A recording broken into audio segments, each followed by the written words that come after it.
안녕하세요. 유평교회 학생의 가스펠 프로젝트 4권 12과의 말씀을 시작하겠습니다. 오늘은 어쩌다 고생이라는 제목으로 욥기의 말씀을 좀 살펴보려고 하는데요. 지난 시간에는 우리가 전도서를 통해서 삶의 의미에 대해서 배웠습니다. 그렇죠? 인생에 대해서 배웠었는데 오늘은 이 욥기를 통해서 그러한 인생에서 우리의 삶에서 우리가 자주 던지게 되는 질문인 고난에 대해서 함께 배워보려고 합니다. 고난을 좋아하는 사람은 없을 겁니다. 그렇죠? 그런데 이제 그런 우리의 의사하고는 상관없이 살다 보면은 우리는 여러 형태의 여러 가지 고난들을 이렇게 마주할 수밖에 없습니다. 뭐 학생들이라고 해서 내가 아직 어리다고 해서 고난이 알아서 이렇게 피해가고 그러지 않잖아요. 뭐 태풍이나 지진이나 자연재해 같은 것들, 그런 것들은 조금 이렇게 멀리 있는 것처럼 느껴질 수도 있지만 항상 내가 예외일 수는 없는 거죠. 그렇죠? 사고라는 것도 마찬가지입니다. 사고는 TV에서만 보는 것 같지만 어느 순간에 정말로 내가 예고도 없이 그 TV에 나오고 있을 수도 있는 겁니다. 어느 날 갑자기 무슨 병에 걸릴 수도 있는 거고요. 뭐 집에 경제적인 어려움이 그렇게 닥칠 수도 있습니다. 내가 아닌 나와 가까운 누군가가 이런 어려움들을 당해도 나한테도 그러한 고난들이 전염이 되게 됩니다. 뭐 이런 고난들이 아니더라도요. 뭐 다른 형태의 고난들도 많이 있습니다. 주변에 이유도 없이 나를 괴롭히는 사람이 있을 수가 있죠. 뭐 열심히 내가 공부를 했는데 시험을 망칠 수도 있는 거고요. 뭐 유튜브 보고 웹툰 보고 뭐 게임하고 그러느라 시간 같은 거 다 보내서 해야 할 일을 하지 못하게 돼서 괴로울 때도 있는 거죠. 그런 식의 고난도 있습니다. 뭐 키가 더 컸으면 좋겠는데 키가 안 크는 경우도 있고요. 그것이 누군가에게는 고난일 수도 있습니다. 반대로 누군가는 키가 너무 커가지고 그것 때문에 고민인 사람들도 있고요. 고난은 이제 외부에서 그렇게 오기도 하고 내 안에서 그렇게 일어나기도 합니다. 내가 잘해서 당하기도 하고 내가 못해서 당하기도 하는 것이 고난입니다. 학생이어서 당하지 않는 고난도 있지만 반대로 학생이기 때문에 당하는 고난도 있는 겁니다. 우리는 원하지 않지만 고난을 당할 수밖에 없습니다. 그럴 때 사람들은요, 왜? 라고 질문을 합니다. 그리고 그 왜? 라는 질문 안에는 내가 뭘 잘못했는데 라는 말이 들어가 있죠. 기본적으로 우리에게는요, 인과응보라는 가치관이 있어서 그래요. 그런데 이것이 아주 정직한 인과응보는 아니에요. 그러니까 내가 잘하면 뭔가 잘 되고 내가 잘못하면 그래, 좀 안 돼도 되지. 그런 식의 인과응보가 아니에요. 내가 잘하면 당연히 좋은 일이 있어야 하지만 내가 잘못해도 나쁜 일은 나한테 일어나지 말아야 한다라는 약간은 그런 이기적인 그러한 인과응보의 가치관들을 우리가 좀 기본적으로 가지고 있습니다. 그러니까 대부분의 사람들은요, 이런 고난을 만날 때 난 이런 일을 당해 마땅해 라고 그렇게 생각하지는 않아요. 왜 착하게 살려고 하는 나한테 이런 일이 있냐라고 하면서 좀 억울해하는 것이 대부분입니다. 그런데 이 욥기의 말씀을 보면요, 우리 삶에 이렇게 당연하게 있는 이런 고난들을 우리가 좀 어떻게 바라봐야 하는지에 대해서 배울 수가 있습니다. 세 가지를 좀 말씀을 드리려고 합니다. 욥기의 내용은 굉장히 길기 때문에 이것을 다 말씀드릴 수는 없고 세 가지로 좀 말씀을 드리려고 합니다. 첫 번째이자 가장 중요한 것은 뭐냐면요, 절대적인 주권자이신 하나님께서 이러한 모든 고난들을 허락하신다라는 것을 알아야 한다라는 겁니다. 욥기의 시작에 보시면 욥이 어떤 사람인지가 소개가 됩니다. 1장 1절 보시면 우스 땅에 욥이라 불리는 사람이 있었는데 그 사람은 온전하고 정직하여 하나님을 경외하며 악에서 떠난 자더라 라고 말씀을 합니다. 그리고 이어지는 말씀을 보면요, 욥에게 자녀가 10명이 있었고 또 재물도 굉장히 많았습니다. 동방 사람 중에 가장 훌륭한 자라고 욥을 그렇게 표현할 정도로 어느 모로 보나 정말로 완벽한 삶을 살고 있었던 그런 사람입니다. 아마 그 당시에 우리가 욥하고 함께 살고 있었으면은 정말로 저런 사람 부럽다, 이제 그렇게 부러움을 한 몸에 받을 만한 그러한 사람이었었던 거죠. 그런 욥에게 아주 이상한 일이 일어났습니다. 욥기 1장 13절부터 19절 말씀을 보시면 하루는 욥의 자녀들이 그 맏아들의 집에서 음식을 먹으며 포도주를 마실 때에 사환이 욥에게 와서 아뢰되 소는 밭을 갈고 나귀는 그 곁에서 풀을 먹는데 스밧 사람이 갑자기 이르러 그것들을 빼앗고 칼로 종들을 죽였나이다. 나만 홀로 피하였으므로 주인께 아뢰러 왔나이다. 그가 아직 말하는 동안에 또 한 사람이 와서 아뢰되 하나님의 불이 하늘에서 떨어져서 양과 종들을 살라버렸나이다. 나만 홀로 피하였으므로 주인께 아뢰러 왔나이다. 그가 아직 말하는 동안에 또 한 사람이 와서 아뢰되 갈대아 사람이 새 무리를 지어 갑자기 낙타에게 달려들어 그것을 빼앗으며 칼로 종들을 죽였나이다. 나만 홀로 피하였으므로 주인께 아뢰러 왔나이다. 그가 아직 말하는 동안에 또 한 사람이 와서 아뢰되 주인의 자녀들이 그들의 맏아들의 집에서 음식을 먹으며 포도주를 마시는데 거친 들에서 큰 바람이 와서 집 내 모퉁이를 치매 그 청년들 위에 무너짐으로 그들이 죽었나이다. 나만 홀로 피하였으므로 주인께 아래로 왔나이다 한지라. 제가 지금 빠르게 읽었지만 여러분들 이 상황을 상상해 보시기 바랍니다. 정말로 끔찍한 일이 일어난 겁니다. 정말로 모든 소유를 다 잃었고요. 자녀들까지 다 잃었습니다. 이런 일이 1년 간격으로 여러분 일어났다라고 해도 믿기 쉽지 않을 거예요. 근데 단 하루에 이런 일들이 다 일어났습니다. 그동안 욥을 부러워했던 사람들이 많았을 겁니다. 근데 이런 욥을 보면서 이런 욥의 상황을 봤다면 그들이 무슨 말을 했을까요? 누군가는요, 그런 일을 당한 욥을 정말로 안타깝게 생각을 해서 뭐 도와주려고 했을 수도 있겠죠. 근데 많은 사람들은요, 그럼 그렇지, 뭔가 크게 잘못한 게 있으니까 저렇게 천벌을 받았을 거야, 아마 그런 생각들을 했을 겁니다. 이것은요, 뒤에 나오는 이 욥의 친구들의 말을 우리가 보면 충분히 짐작할 수 있는 그런 부분들입니다. 그도 그럴 것이요, 이 정말로 욥이 당한 일은요, 사고라고 하기에는 너무나 말도 안 되는 그러한 일이었기 때문이에요. 어쩌다 우연히 이렇게 일어났다라고 말하기에는 너무나 엄청난 일이었기 때문입니다. 어떻게 한 날에 스바 사람과 갈대아 사람이 동시에 갑자기 나타나서 가축들을 다 약탈해 가고요. 또 어떻게 그 똑같은 날에 번개가 쳐가지고 불이 나서 가축들을 다 태워버리고, 또 어떻게 그 똑같은 날에 큰 바람이 불어서 집이 무너져서 자식들이 다 죽을 수가 있을까요? 사람들은요, 뭔지는 정말 모르겠지만 욥이 분명히 뭔가 큰 죄를 지어서 이 천벌을 받았다, 하나님에게 벌을 받았다라고 그렇게 생각을 했을 겁니다. 그런데 이 욥기는요, 신기하게도 왜 이런 일이 일어났는지도 기록을 하고 있습니다. 욥의 인생을 송두리째 빼앗아간 그 날 전에 또 다른 어떤 날이 있었습니다. 욥기 1장 6절을 보시면 하루는입니다. 그 일이 일어나기 전에 어떤 하루입니다. 하루는 하나님의 아들들이 와서 여호와 앞에 섰고 사탄도 그들 가운데 온지라. 여호와께서 사탄에게 이르시되 네가 어디서 왔느냐? 사탄이 여호와께 대답하여 이르되 땅을 두루돌아 여기저기 다녀왔나이다. 여호와께서 사탄에게 이르시되 네가 내 종 욥을 주의하여 보았느냐? 그와 같이 온전하고 정직하여 하나님을 경외하며 악에서 떠난 자는 세상에 없느니라. 그러니까 하나님이 여기서 지금 사탄한테 자랑하듯이 욥에 대해서 말씀을 하고 계시는 거죠. 그러니까 사탄이 하나님에게 이렇게 대답을 합니다. 9절에 사탄이 여호와께 대답하여 이르되 욥이 어찌 까닭 없이 하나님을 경외하리이까? 주께서 그와 그의 집과 그의 모든 소유물을 울타리로 두르심 때문이 아니니까? 주께서 그의 손으로 하는 바를 복되게 하사 그의 소유물이 땅에 넘치게 하였음이니이다. 그러니까 여기서 지금 사탄이 하는 말은요, 하나님이 욥에게 잘해 주셔서, 하나님이 욥한테 그렇게 잘해 주니까 욥이 하나님을 섬기는 거지 다른 이유가 있는 게 아니다라고 말을 하는 거죠. 그래서 이렇게 하나님께 제안을 해요. 11절에 이제 주의 손을 펴서 그의 모든 소유물을 치소서. 그리하시면 틀림없이 주를 향하여 욕하지 않겠나이까?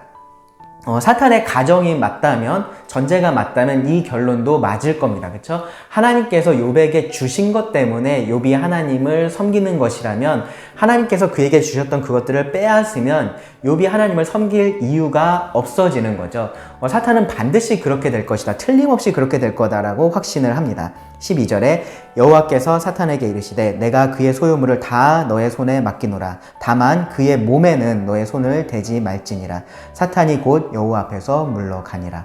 하나님께서 그런 사탄의 이 도전을 받아들이신 거죠. 그래서 이 욥에게 앞서 말했던 그런 말도 안 되는 상황이 벌어진 겁니다.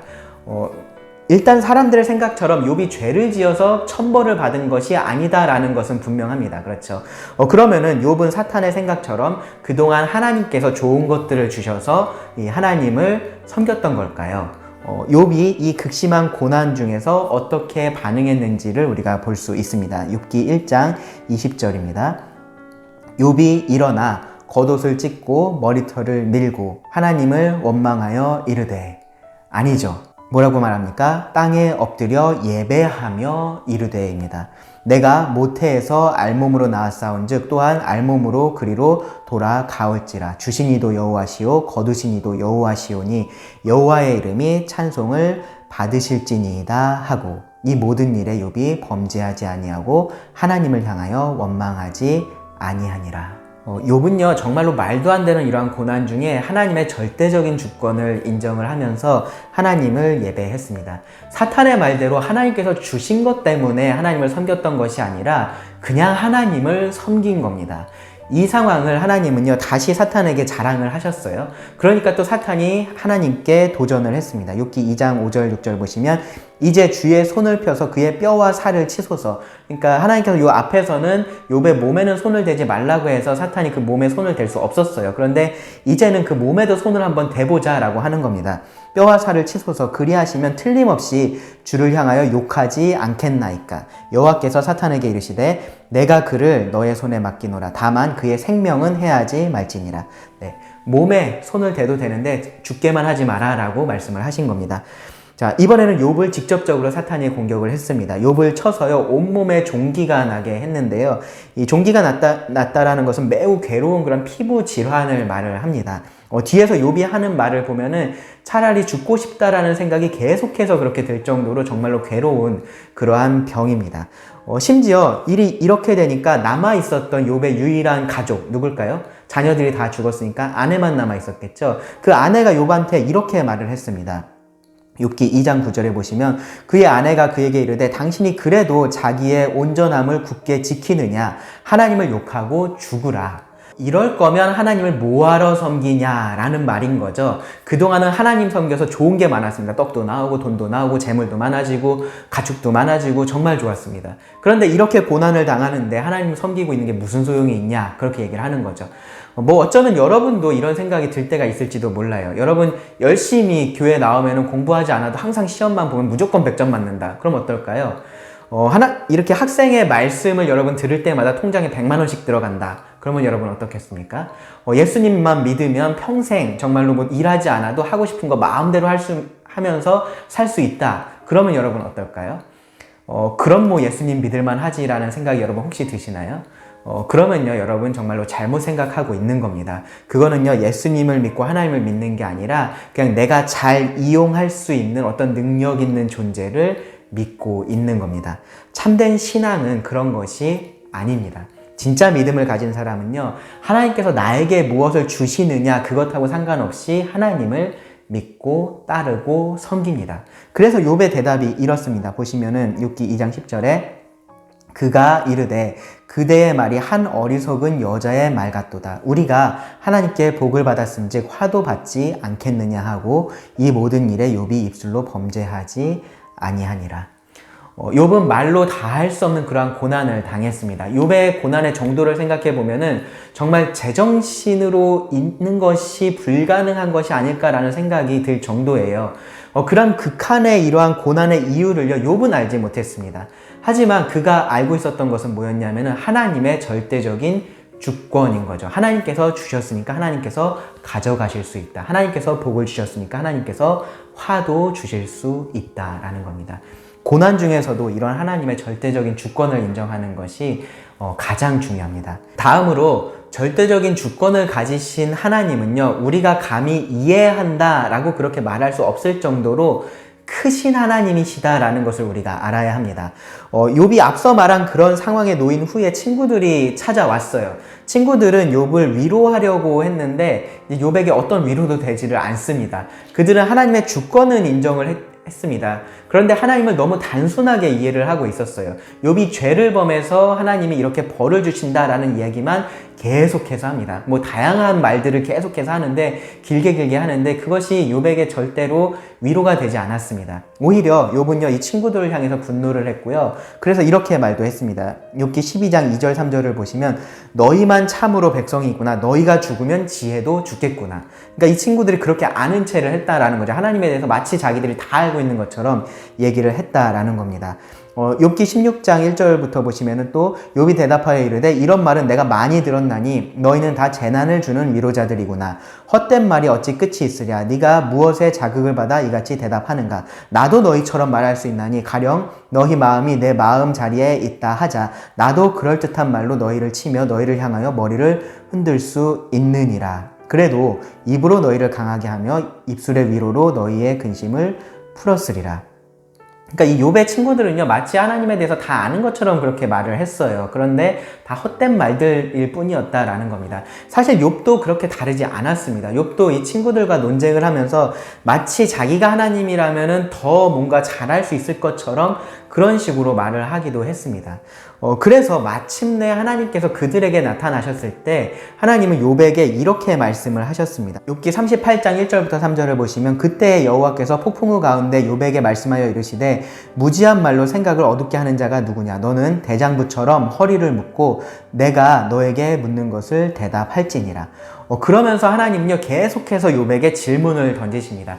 욥이 익숙하게 볼 수 있고 그래서 따라서 이런 거 내가 알고 있어 라고 생각하는 그러한 것들에 대해서 이 원론적인 질문을 계속해서 던지세요. 땅에 대해서 내가 이 땅에 기초를 놓을 때 너는 어디에 있었냐 그렇게 물으시죠. 하늘에 대해서 물으시고 물에 대해서 물으시고 동물들에 대해서 물으십니다.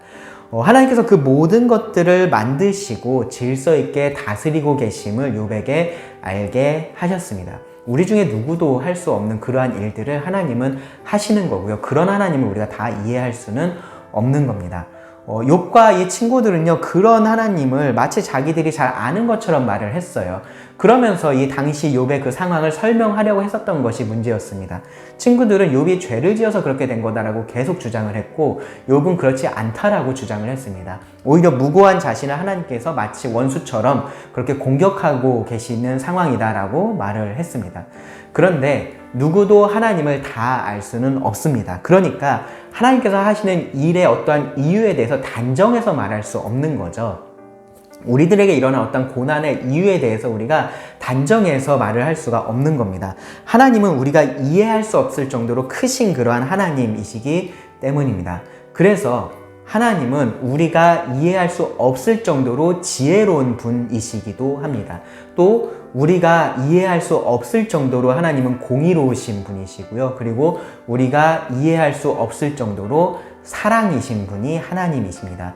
어떤 고난 가운데 있더라도 이런 크신 하나님을 우리가 기억을 해야 되는 거죠. 그리고 그 크신 하나님이 어떠한 분이신지를 우리가 기억을 해야 되는 겁니다. 이런 하나님께서 그 주권 가운데 나에게 이러한 일들을, 이러한 고난들을 허락하셨다라는 것을 인정해야 하는 것입니다. 그리고 마지막으로 예수님을 기억해야 합니다. 욥은 고난 중에 있으면서 누가 좀 나를 대신해서 하나님에게 말 좀 해줬으면 좋겠다 이제 그렇게 막 부르짖었었어요.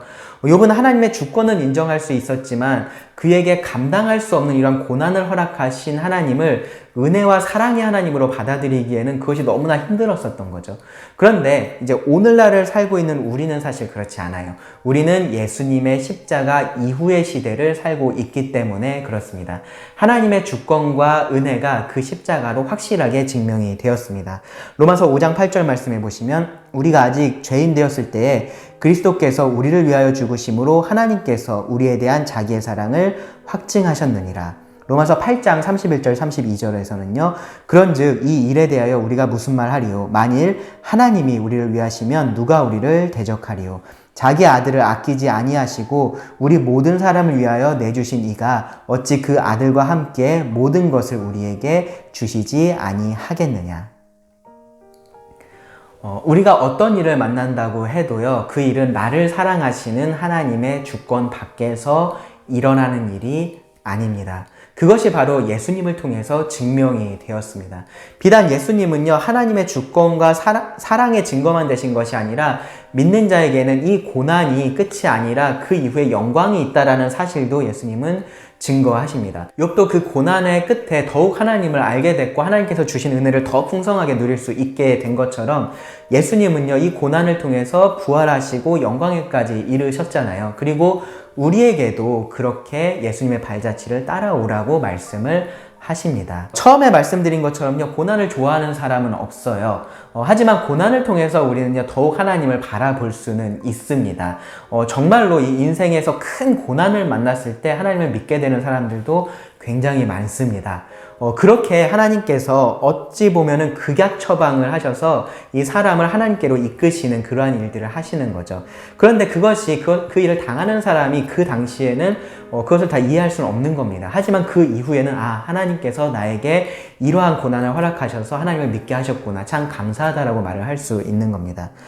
그래서요, 이 지금 힘든 일이 있다면요, 여러분 불평하고 원망하고 그러기보다는요, 하나님을 바라보실 수 있기를 바랍니다. 하나님께서 그 일을 통해서 여러분들을요, 더 하나님께로 가까이 이끌고 계시다라는 것을 꼭 기억해 주시기 바랍니다. 그리고 믿음 가운데 하나님께 기도하고 예배하실 수 있기를 바랍니다. 그러면 오늘 말씀을 마치겠습니다. 잠시 기도하시겠습니다. 하나님, 예수님을 통해서 우리에게 찾아와 주셔서 감사합니다. 이 말씀을 듣는 모든 친구들이 그 예수님을 통해서 하나님께로 나아올 수 있기를 원합니다. 힘든 세상을 살아가게 되겠지만 그 안에서 자기의 힘을 의지하거나 다른 사람을 의지하는 것이 아니라 그 세상을 다스리시는 하나님을, 은혜의 하나님을, 사랑의 하나님을 의지하며 살아갈 수 있도록 큰 은혜를 내려주시기를 구합니다. 들은 모든 말씀을 주님께 의지하며 예수님의 이름으로 기도드립니다. 아멘.